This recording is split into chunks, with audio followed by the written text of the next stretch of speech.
This is a new addition right here. Ribz pack. This is the small black, and this is a godsend. Let me tell you, this is awesome piece of gear. This is, I think, the second time that I've gone long distance so far. I've worn them around the house and little hikes here and there, you know, little day hikes. But this solved my problem about wearing a firearm out in the trail without having to have a chest harness or a drop leg holster. You see, with the pack, with the hip belt, it would cover your waist, so it's on top of your weapon and it's hard to get your weapon. I still want to conceal out in the woods, and I resorted to sort of putting it in a cargo pocket with a pocket holster. That got kind of annoying because the 38 would just, you know, swing up against my knees and stuff, and that wasn't working out too well. And then I brought this particular backpack, the Ula Epic, and it has hip belt pockets where I could put it there, and that worked okay. That was okay. That was a solution. But the Ribz pack here is just a step higher as far as my problem with the concealed carry, and it's right here, easy access, and that's where it stays, and it comes out nice and smooth, right where I need it, right there. And if I don't need to have it out or anything, I just zip it up and boom, I'm done. These bags, I pretty much shifted 7 pounds from the backpack there up to my front here, so it's actually sort of balancing the load of my backpack, and that is awesome. I mean, it feels great, and it kind of goes in line with the weight vest that I use for training. I got 50 pounds, 25 pounds in the front plate and 25 pounds in the back plate, but this kind of simulates it a little bit better, and I'm used to it. And so everything in my Ribz pack right there, I got everything I need pretty much: protection, cover, cutting utensils, first aid, a map, compass, all sorts of goodies, kind of like Batman in a way. Okay, typically what I have, this is going to be my core contents of both bags at all times. I'm going to have it in my work truck 24/7 as a get home sort of configuration too. So here's this bag here, and I'll have a fixed knife, which will transfer over to my belt if I need to use it hiking or whatever. Work gloves. I need work gloves to work on wood and stuff and make fires. Sawyer squeeze with Gorilla Tape on the body there. So that goes in there. 55-gallon drum liner, 3 mils, just one. Straw for the Sawyer squeeze.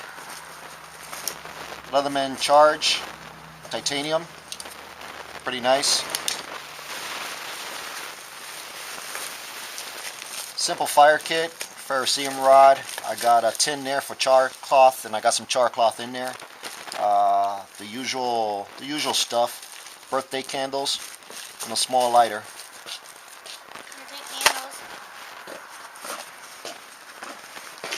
Got some various grit sandpaper to sharpen my knives, either the fixed blade or a Leatherman Charge or whatever. Some safety pins. I just had this in there, never use it. And then cordage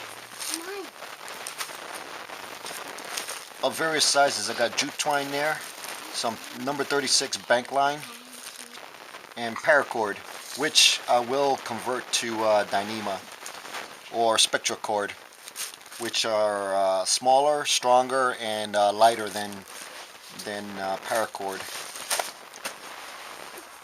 Okay, silly. What? I try and get myself in. In this bag here, I'll have a compass, and it's permanently attached to the bag.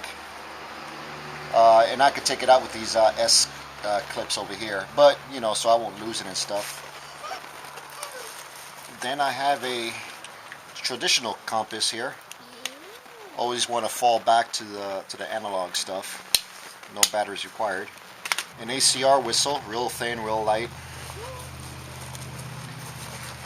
a little medical kit, basically designed for hiking. It's not for large trauma stuff. Basically hiking, you know, the usual stuff. So when I got all my kit on, both bags have the core equipment in there already, and I have my other hiking bag on. I could go ahead and put a firearm in there like I demonstrated before. Usually a 38. This is my everyday carry. Has been for the last couple of years. And it fits in there just nicely, and it's kind of like a shoulder holster the way you draw it out. And this is a cheapo inside the waist holster that I could use to transfer it over to my waist once I get all this crap off. So I can fit that in there. This is a Smith & Wesson 642 38 special. It also fits my CZ Rami subcompact 9mm.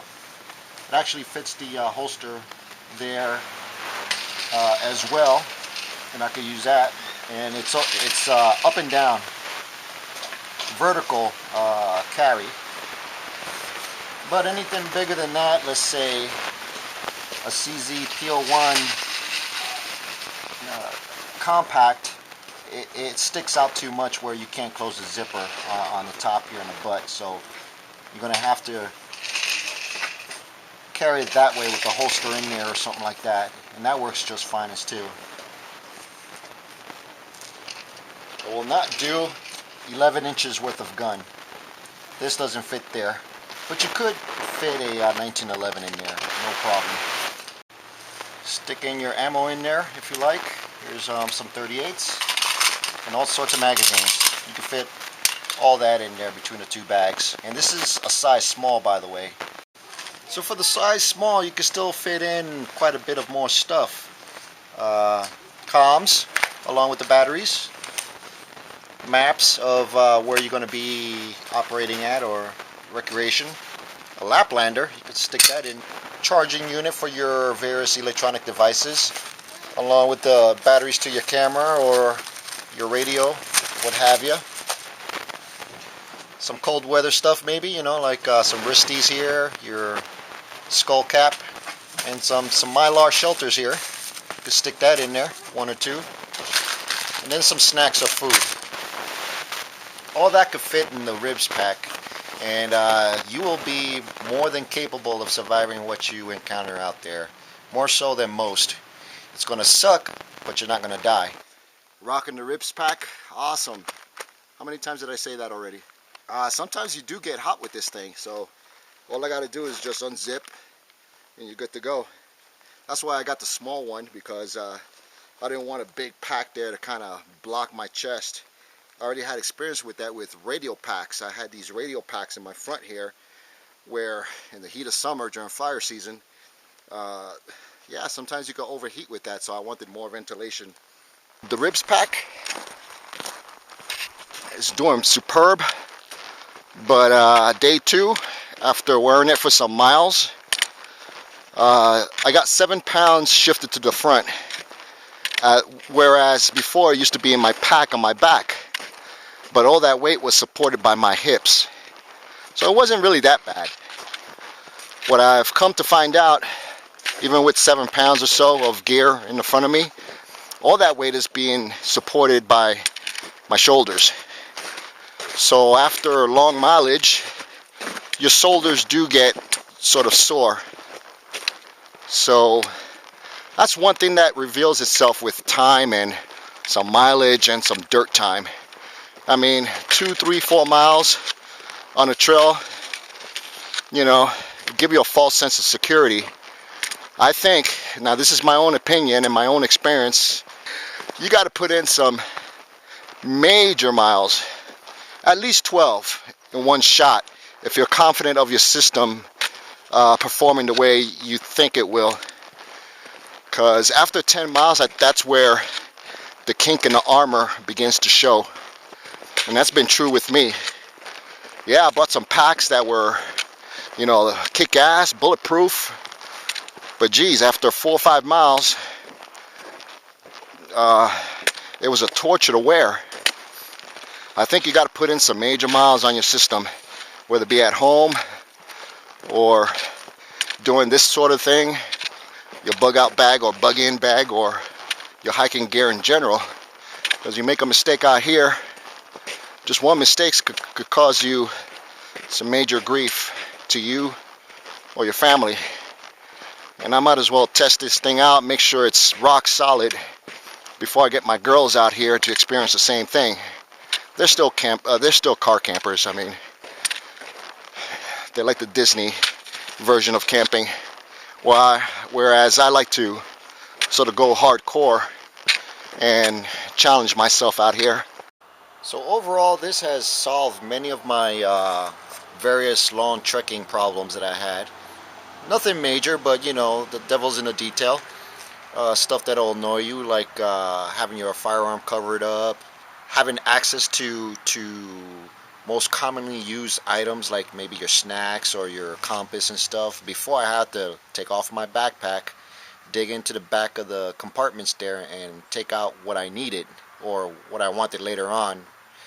But in this configuration, everything there is right in front of you. Just unzip a zipper and pull out whatever you need.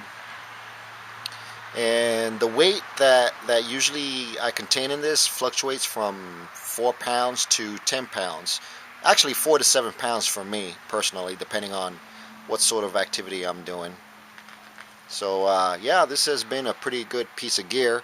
It's been durable so far after 25 miles of hiking and stuff, and constantly being on too, because you don't have to take this off. I mean, you could just leave it on and go about your business.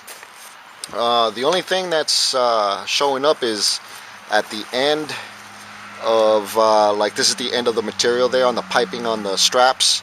It's sort of fraying a little bit, so I might take a lighter to that and singe it together. I don't know if you can see that right there. Same thing on the other side. It's just where the material sort of ends there and terminates into the shoulder pads there. No biggie. But that's what's showing up after some mileage. Other than that, it's awesome. I love this thing. Gorilla Comm going 10-10. It was in April 1981, down in the ghetto of Brixton, that the Babylon them caused such a friction, that it bring about a great insurrection, and it spread all over the nation.